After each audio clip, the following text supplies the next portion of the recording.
What's up? What's up? What's up? This is your boy Fareed Rashad, and you're here with Keep It Sharp with Fareed Rashad. What's up, everybody? Episode 15. What is it? 16. For the my supporters who have followed me from the beginning, when I started this about 3 years ago, it was something that was supposed to be done weekly or every 2 weeks, something like that. But life happened, COVID happened, a lot happened. So I was able to do them as I go. And then, things in life have started happening. So I had to take a break and come back and take a break. But I'm here. Let's get into it. Let's go.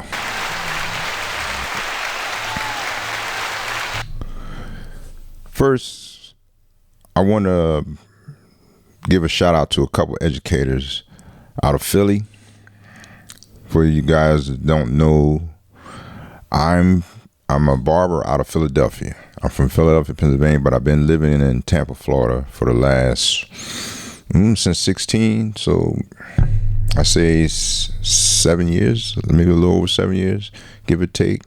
And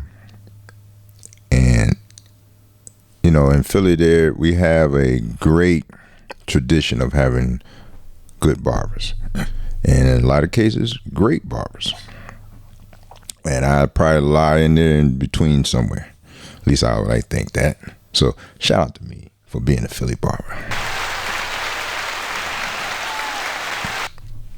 And with any tradition or any great craft like barbering is, you have to have people who are educated enough and skilled enough to keep that tradition going and pass it down to the younger generation.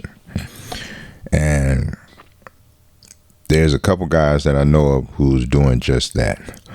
The first guy that a lot of you guys know, his name is @Fa the Barber on Instagram, Fahim Alexandra. Shout out to Fahim. He's a barber owner, educator, works with Gillette. He works with the Roots. He's worked with many celebrities over the years. I met Fa about 12 years ago at a barber battle in Philly.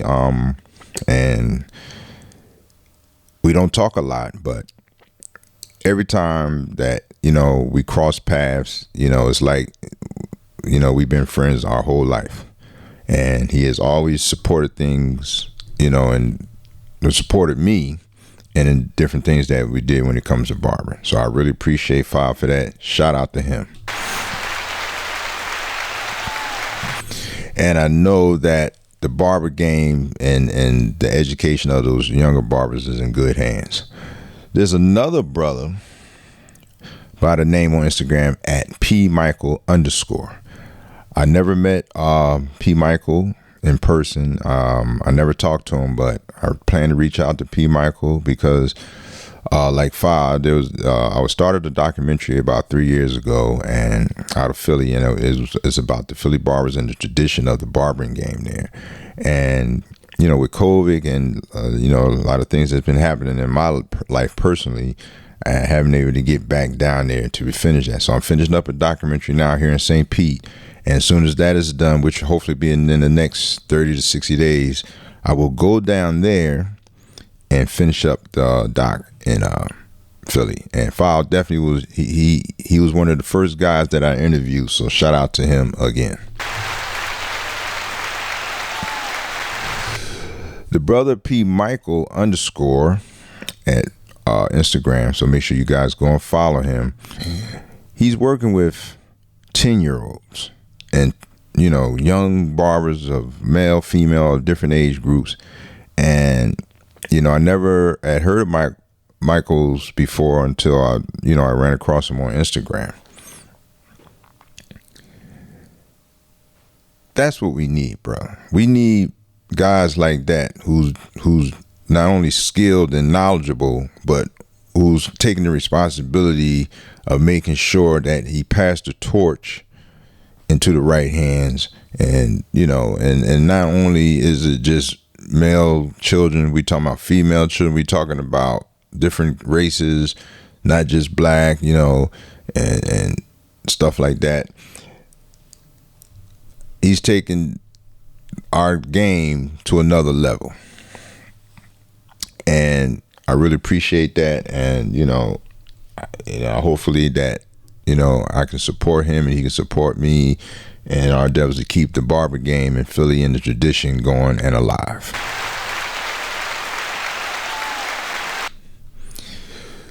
On to other things. There's some talk about in Georgia where they're going to not require barbers who work in barbershops with the public to have a barber license. At least that's what I read. I don't know all the facts. I don't know the ins and outs. I don't even know what brought that about. But I think that would be not so good. And it's just me not knowing all the facts, so I'm going off the top of my head what I think. I think that would be not a good thing. People go in the barbershop to get haircuts, and they expect to be cut by professional barbers who know what they're doing and who's trained. We're dealing with a lot of different things here. We're dealing with bacteria, sanitation, sterilization, stuff like that. And tools need to be cleaned. Blades need to be kept in a certain area of the shop. Sanitation is definitely number one when it comes to barbering. And to teach that kind of stuff, you have to go to school. You have to be trained. You have to, like down here in Florida, you have to take I think like a blood and AIDS course before you even renew your license every year. And I've been licensed since 1986. And listen, I have to take that test every time I renew my barber license.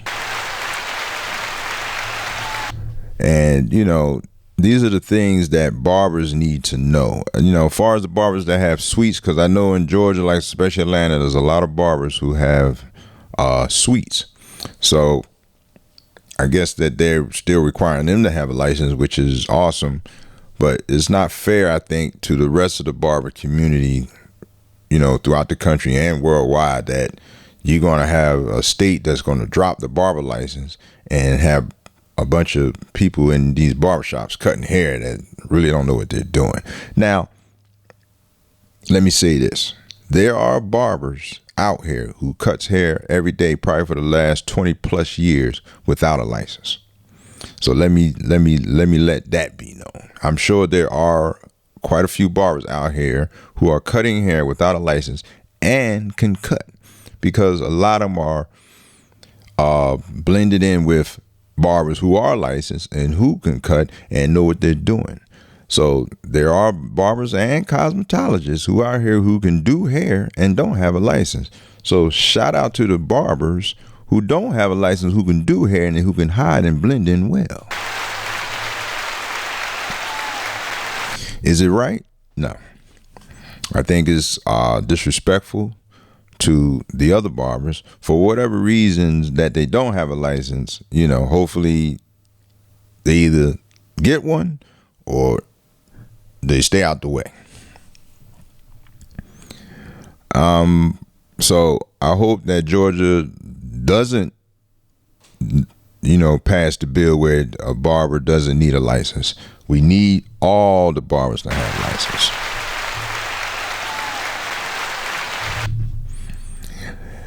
And so there's another thing.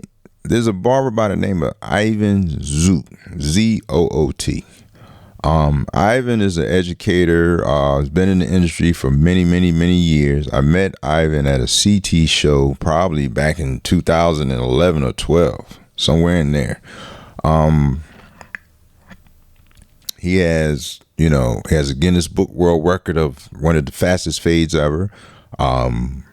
He has many innovative inventions and stuff like that he brought to the barber game. So shout out to Ivan for all he's done for the barber game. Well, Ivan made a statement on Instagram where he said that clients come to the shop and get haircuts. The haircut is not as important as the relationship and that the client has with the barber. And I believe that's true in a lot of ways in the way that he had put it. I can't quote him because I don't have the interview in front of me, but he's right. A lot of clients, come to a barber for the conversation, the professionalism, and just the overall connection. Me personally, there's been times throughout my career that I have not been the most friendliest person to come to.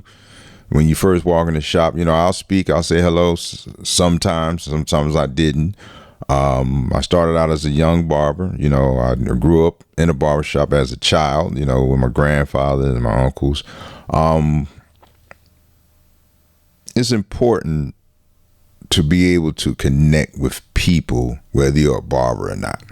If you're going to be in the business of working with public and people in general, you have to have a demeanor in such a way that people is warm, is friendly. And I think through most of my career, I haven't really been that kind of guy. I have clients who have connected with me throughout the years, and some of them clients I still in touch with even today.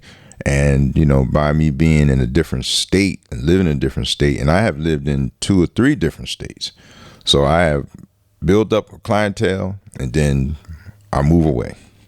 So if you're a barber and you live in a certain area and you got a nice clientele, I feel like you should try everything in your power to stay in that area so those clients can always connect with you, always get their haircut, and you build relationships with these people throughout the years and their families, and you become like part of their family. So shout out to those barbers who stay put, who stayed in the community and is like an icon or a staple of the community. They're there.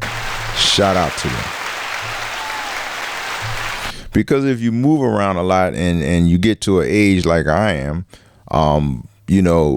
you always finding yourself starting over again. So a word of advice: if you're a barber in 2024 and you plan on making money in this game, now I'm not saying you can't travel and move around. You can, but just know that if you've been in an area most of your life and you've been serving in this community, just know when you go to a new community or a different area for whatever reason, you have to start. You kind of have to start all over. So just keep that in mind. And there's no shade to any of the barbers that do move around, because I'm talking about from experience. I've lived in, like I said, 3 different states, and every time I always have to start over. And it takes time to build a clientele. So just know that.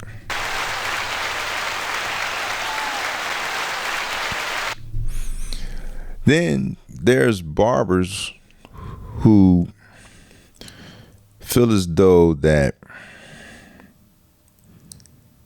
what Ivan says is not true. And they're saying that the haircut is everything. And what I say to that's true too. There are clients who no matter what, they want their hair cut a certain way. They want it to look a certain way. And sometimes a client will go through the nonsense and, deal with a barber who's always late, who's not really dependable, but he's really good. He's really great at what he does. So what are your thoughts on that? Put it down at the bottom. Put it in the comments. What do you think about a barber who's super dope, who can cut with his eyes closed, but you got to look for him and lift up rocks and make 900 phone calls to find him? Tell me what you think about that. I want to hear about it. Something that we could talk about at another time, but please comment below. Let me know what you think about barbers who do that. Are you a guy who will go through that to get your hair cut? Or are you a guy who deal with a barber who's on time, who's friendly, who's always there, Johnny on the spot, and there's no issue. And the haircut doesn't mean that much to you, as long as it looks good. Let me know in the comments what you think about that. And if you haven't already, please like and subscribe. I really appreciate that. I never really consider myself a YouTuber, but since my podcast is on YouTube, please like and subscribe, because I'm still getting used to this whole internet thing. I'm old head, I'm old school, so help me out, guys. So until the next episode, let me know what you think in the comments about Georgia not requiring these guys to have license, if they even passed the bill. I don't know. I haven't know what happened yet, but I will keep you guys as impressed to what up to date on it and what's happened. And if you got anything you want to talk about barber wise, or if it's education, if it's a certain clippers, and I talked about some of this stuff before, and then there's other platforms where guys talk about some of the same stuff, but let's talk about the real barber shit. Let's talk about the stuff that nobody's talking about.